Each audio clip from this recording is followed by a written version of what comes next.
I never went to class. I'll come to school late. When a teacher tell me to do my work, I'll try to do it, didn't understand it, and ball the paper up and throw it in the trash can. So when like the third quarter hit and they was talking about to depend on the first quarter to last quarter and to see where you passed, they was telling me that I didn't have all the credits that I needed.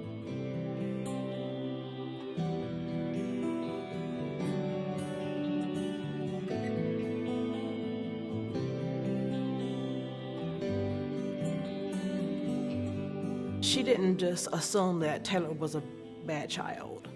Her first thought was, okay, she's acting out, she's getting suspended. She wanted to get to the root of why she was doing that. And she explained to me that when children are having behavior problems, there's normally something going on behind that. And so we found out that she was acting out because she couldn't see, she couldn't hear, and it was a few other things. And so she said, once we get to the root of what's going on that's causing her to behave like this, then we can get on track. So once we got what was needed, the behavior problem stopped.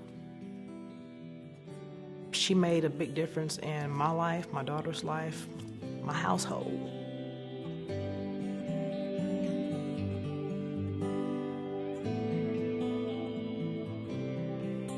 What I've seen recently is that the amount of money that's available to provide these kinds of services to the poor has been diminishing for a wide variety of reasons. And unfortunately, with diminished resources, it means that fewer people can be served. My hope would be that at some point in time you would have the government come back and provide more resources, but until that happens, it depends in large part on folks who are willing to not only volunteer their time, but also give their own financial resources in order to support the kind of work that's being done by ABLE, as well as the Greater Dayton Volunteer Lawyers Project and Legal Aid of Western Ohio.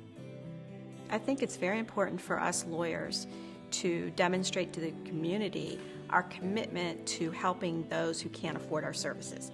I think we do a good job of this in terms of volunteering through the VLP. I mean, we've done a tremendous job at that, but we need to also fill the gap by providing the financial resources.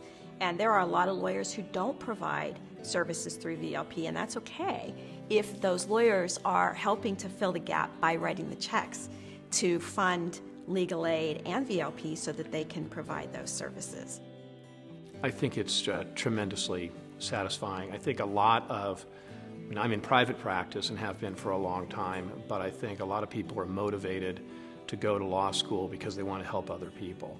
And certainly I feel like I'm helping my private clients every day.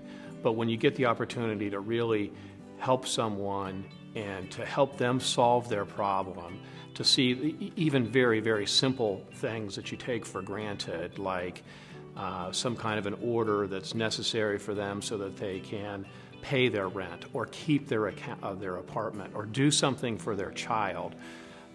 It's extremely gratifying and satisfying as a human being in order to do that kind of work for other people.